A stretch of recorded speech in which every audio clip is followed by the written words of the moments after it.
తాకట్లో ఉన్న మీ బంగారాన్ని విడిపించి ఆ రోజు ఆన్లైన్ రేటుకి కొంటాం. Sharma gold company. నమస్కారం, సుమన్ టీవీకి స్వాగతం. 2025 సంవత్సరం నవగ్రహాల స్థితిగతులు ఎలా ఉన్నాయి, ద్వాదశ రాశుల వారికి ఎటువంటి ఫలితాలని అందజేస్తున్నాయి, ఈ విషయాన్ని తెలియజేసేందుకు మనతో పాటు ఉన్నారు ప్రముఖ జ్యోతిష శాస్త్ర పండితులు, శ్రీచక్రపీఠ వ్యవస్థాపకులు బ్రహ్మశ్రీ ప్రదీప్ జోషి గారు. గురుగారు నమస్కారం. శ్రీమాత్రే.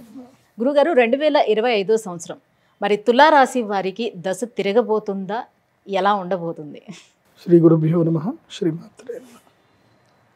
తులారాశి తక్కడ వీళ్ళు ఈ 3 నెలలు మాత్రం రెస్ట్ తీసుకోండి. 3 నెలలు జనవరి నుంచి మార్చ్ వరకు మాత్రం రెస్ట్ తీసుకోండి. మంచి రెస్ట్ అంటే ఎంత రెస్ట్ తీసుకోవాలంటే ఇక నెక్స్ట్ దబిడి దిబిడే ఫుల్ పనులు ఉంటాయి. ఇంకా మంచి టైం వచ్చింది. సో మంచి రెస్ట్ తీసుకోండి. ఎంత రెస్ట్ తీసుకోవాలో అంత రెస్ట్ తీసుకోండి. ఎందుకోసమంటే ఒకేసారి 6వ స్థానం లోపలికి శని వస్తున్నాడు, తర్వాత భాగ్యస్థానం లోపలికి గురువు వస్తున్నాడు. సో శని గురువులు ఇద్దరు కూడా కలిసి వస్తున్నారు. 12 ఏళ్ల తర్వాత 12 ఏళ్ళకు ఒక్కసారి మాత్రమే గురువు భాగ్యంలోకి వస్తాడు, అంటే అదృష్ట సమయం. సో మీ లక్ టైంని చెక్ చేసుకునే టైం ఇదే. అది కాకుండా శత్రుస్థానము లోపల 6వ స్థానములో శని వస్తున్నాడు. అప్పులు తీర్చుకునే టైం ఇది. శత్రువులు, రోగములు, రుణము, దుఃఖము, అపశయ్య, పీడ, నష్టము, కష్టము ఇవన్నీ కూడా దూరం అయ్యే టైం ఇదే. కానీ దూరం అవ్వాలంటే మీరు మెంటల్గా ప్రిపేర్ అవ్వాలి. మీరు యాక్సెప్ట్ చెయ్యాలి.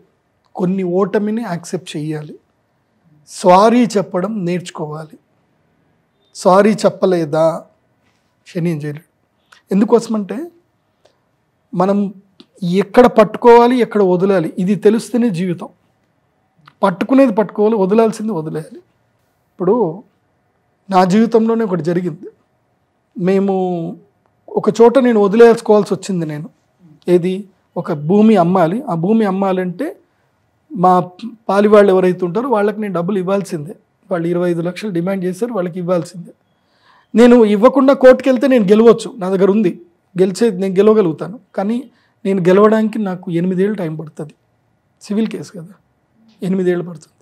ఆ 8 ఏళ్ళకి నేను 25 లక్షలు నేను 8 ఏళ్ళు క్యాలిక్యులేషన్ చేసుకుంటే నేను ఆ రైట్ టైంలో కనుక దాన్ని వదిలేసుకొని నాకు వచ్చిన డబ్బుతో నేను బయటపడితే నాకు అప్పుడే తెలుసు. నాకు మా నాన్న చెప్పాడు, అది వదులుకొని నేను బయటపడితే నేను నెలకి 25 లక్షలు సంపాదిస్తాను అని నాకు తెలుసు.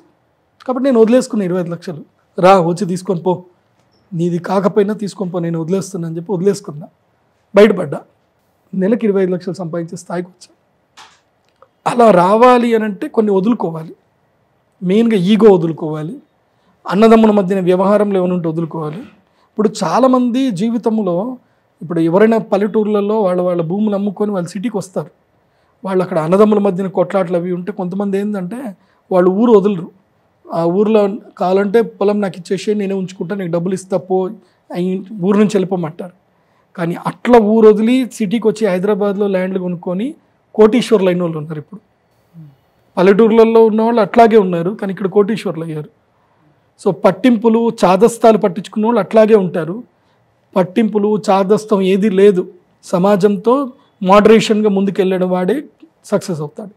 So it's time to change. Mentality change అవ్వాలి, వే ఆఫ్ థింకింగ్ చేంజ్ అవ్వాలి, వే ఆఫ్ పర్సెప్షన్ చేంజ్ అవ్వాలి. ఇది బాగా గుర్తుపెట్టుకోండి. అండ్ మెయిన్గా బిజినెస్ మెంటాలిటీకి బాగా అలవాటు పడిపోవాలి. ఎంత హంబుల్గా మీరు బిహేవ్ చేస్తే మీ జీవితంలో ఈ 2.5 సంవత్సరాలు, చిన్న పిల్లాడినైనా సరే మర్యాద ఇచ్చి మాట్లాడండి. తగ్గిపోండి, పూర్తిగా తగ్గిపోండి, మర్యాద ఇచ్చి మాట్లాడండి. మీ జీవితంలో అలా అన్నీ కలిసి వస్తాయి. నేను ఇది అనుభవపూర్వకంగా చెప్తాను, మామూలుగా చెప్పట్లే. మీరు అన్ని రాశి ఫలాలు మొత్తం అని చూడండి, ఇది తులారాశి వాళ్ళకి పట్టును పడుతుంది. చూడండి, హంబుల్గా వెళ్ళండి, ప్రేమగా మాట్లాడండి, అందరికీ చేతులు నమస్కరించి మాట్లాడండి, ప్రేమతోటి గెలుచుకోండి, అందరినీ ప్రేమతోటి గెలుచుకోండి. అలా గెలుచుకుంటే ఇది మీ టైం. ఈగోకి పోయారా, అహంకారానికి పోయారా, ఈ అదృష్టం మీకు కలిసి రాదు.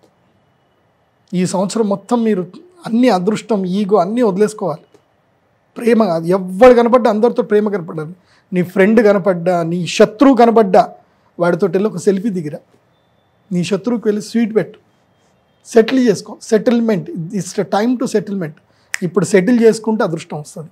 ఇప్పుడు సెటిల్ చేసుకొని వదలలేదా ఇంకా అదృష్టము రాదు. ఈ జీవితాంతం కోర్టు కేసుల చుట్టూ తిరుగుతూనే ఉండాలి. గుర్తుపెట్టుకోండి. మరి ఎలాంటి పరిహారాలు పాటించుకోవాల్సిన అవసరం ఏమైనా ఉంటుందో వీళ్ళకి? ఎందుకోసం అంటే ఇది లైవ్ ఎగ్జాంపుల్ చెప్తాను. ఈ మధ్యన ఒకటి జరిగింది, ఒక ఇష్యూ జరిగింది. ఆ ఇష్యూ జరిగినప్పుడు ఇమ్మీడియట్లీ పోయి ఆ పిల్లాడు పడిపోయాడు, వాళ్ళ అమ్మ చనిపోయింది. అది జరిగిన నెక్స్ట్ డేనే పోయి టీం అంతా కూడా కలిసి అలాగ అప్పుడే ₹1,00,00,000 ఇచ్చేసిండి మాట్లాడించుంటే ఇంత పంచాయతీ అయ్యేది కాదు. దాన్ని చినికి పెద్ద చేసి పెట్టుకున్నారు. పవన్ కళ్యాణ్ కూడా అదే చెప్పాడు కదా, పెద్ద చేసి పెట్టుకున్నారు. ఏమైంది? ఇంకా పోయింది. ఇటు పరుగు పోయింది, ఇటు మెంటల్ టెన్షన్ అయింది, అన్నీ అయ్యి. అదే చెప్తున్నా, సేమ్ ఇదే ఎక్స్పీరియన్స్ మీకు. గోటితోటి పోయేదని గొడ్డల దాకా తెచ్చుకోవద్దు. ఇప్పుడు పోతుంది, గోటితోటి అన్నీ పోతాయి. సెటిల్ చేసుకోండి తులారాశి. సో మీకు పరిహారాలు ఏమిటంటే కనుక, ఎస్, మీకు వసంత పంచమి, అక్షయ తృతీయ, ఇవి 2 అదృష్ట యోగ సమయాలు. ఎందుకోసమంటే మీరు నెగిటివ్ వదిలేసుకొని పాజిటివ్లోకి ఎంటర్ అవుతున్నారు కదా. సో పాజిటివ్లోకి ఎంటర్ అవ్వాలంటే you should invite the positive. So మీ శరీరంలో ఉన్న నెగిటివ్ అంతా పోవాలి అని అంటే మీరు యజ్ఞక్రియ చేయాలి, తంత్ర సాధన చేయాలి. రాజశ్యామల, కమలాత్మిక, ఇవి 2 చేసుకోవాలి. తప్పకుండా చేసుకోండి. నేను చెప్తున్నా కదా, మీరు బాగుపడతారు. తులారాశికి ఇది 12 ఏళ్ల తర్వాత అదృష్ట సమయం. ఇది మళ్ళీ రాదు, ఇంకా యూటిలైజ్ చేసుకోవాలి. గురుగారు, ఈ 2025 సంవత్సరం తులారాశి వారికి ఎలా ఉండబోతుందని వివరాలు తెలియజేసినందుకు ధన్యవాదాలండి. శ్రీమాత్రే.